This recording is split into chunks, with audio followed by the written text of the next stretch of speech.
এক বছর পেরিয়েছে, তবুও উত্তরার মাইলস্টোন স্কুল অ্যান্ড কলেজের সেই পোড়া ভবনের সামনে দাঁড়ালে থমকে যায় সময়। শোকের ভার কমেনি, বরং ২১ জুলাই আবারও নতুন করে ফিরে আসে সেই বিভীষিকাময় দুপুর।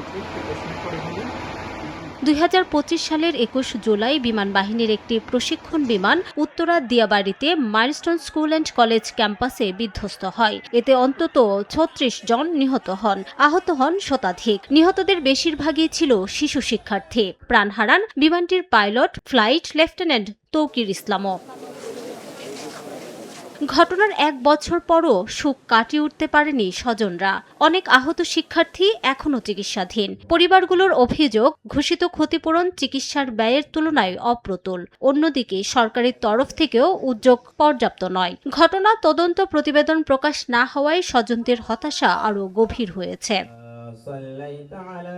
মাইলস্টোন ট্র্যাজেডির প্রথম বার্ষিকীতে দুর্ঘটনায় নিহতদের শ্রদ্ধা জানায় স্কুলটির শিক্ষক, কর্মকর্তা ও শিক্ষার্থীরা। দুর্ঘটনায় বিধ্বস্ত ভবনের সামনে ফুলের শ্রদ্ধা, বিশেষ দোয়া ও মোনাজাতের পাশাপাশি প্রদর্শন করা হয় নিহতদের ছবি, বন্ধুদের লেখা স্মৃতিকথা সহ নানা বার্তা।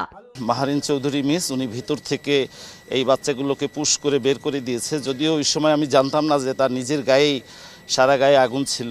চোখের সামনে ওরা আগুনে দগ্ধ হয়ে যাচ্ছে, কিন্তু আমরা কিছু করতে পারতেছি না। ওদেরকে ভোলার মতো আসলে আমাদের যাবে না। যারা ওইখানে ছিল প্রেজেন্ট, ওরা তো আর এই জিনিসটা ভুলেও দ্বিতীয়বার মনে করতে চাইবে না। নিহতদের স্মরণে উত্তরা সহ মাইলস্টোনের ১৬টি শাখায় দেয়া হয় একদিনের ছুটি।